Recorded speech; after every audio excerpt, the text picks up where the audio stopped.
The earliest written record of a kite tells the story of a Chinese general in 206 BC who flew a kite over a wicked emperor's palace. He marked the line to measure the distance, then reeled it in. His small army then dug a tunnel into the palace courtyard, launching a surprise attack that conquered the emperor.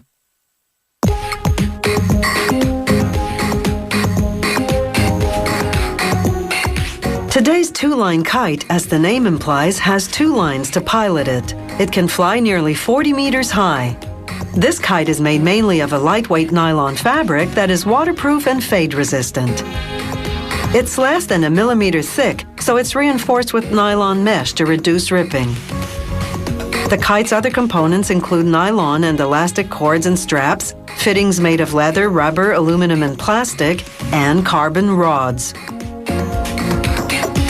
The kite maker starts with a pattern made out of pressed wood. She marks out a piece of fabric and, with a few bricks to hold the fabric in place, cuts it diagonally. In sewing terms, that's called cutting on the bias. This will stretch the fabric and help it fly.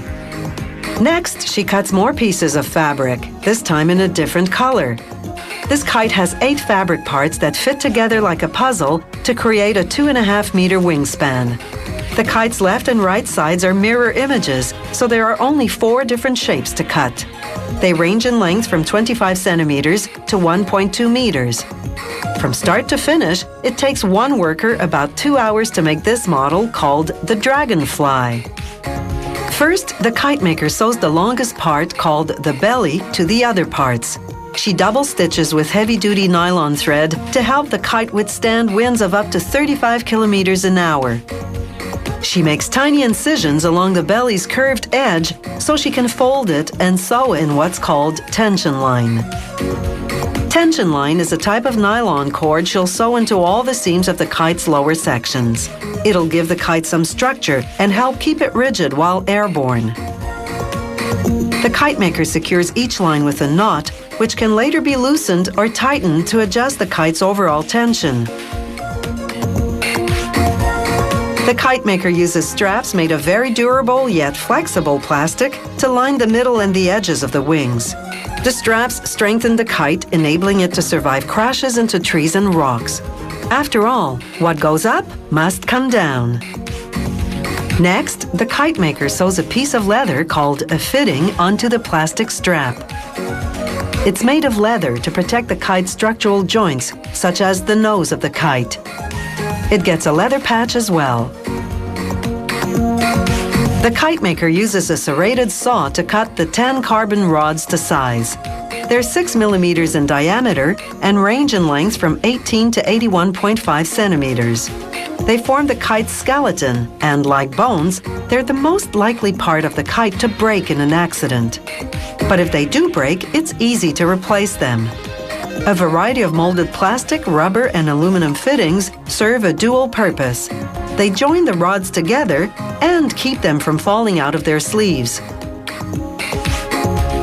Now the kite maker attaches a nylon cord called a bridle to the fitting that joins the rods on the wing's leading edge. The bridle is the kite's rudder, steering the kite to the left or right. The bridle comes off easily if you need to replace the rods. The kite maker now attaches tension lines to 2 plastic components called arrows. They're located at the kite's wingtips.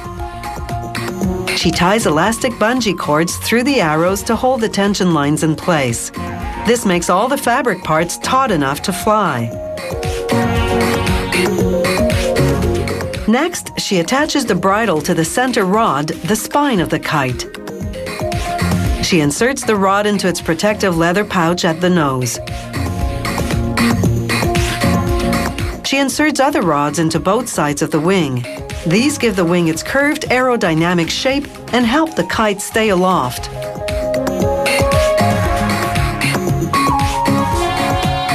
Finally, additional rods under the wing provide more structure and support. These rods spread the kite and help keep it open. In the mood for a sky-high experience? For $250, you can buy a handmade model like this one and go fly a kite.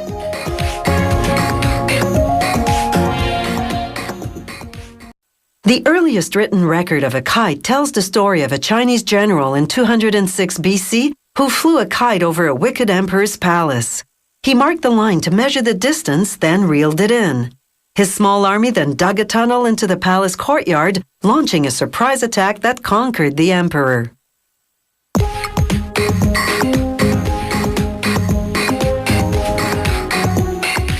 Today's two-line kite, as the name implies, has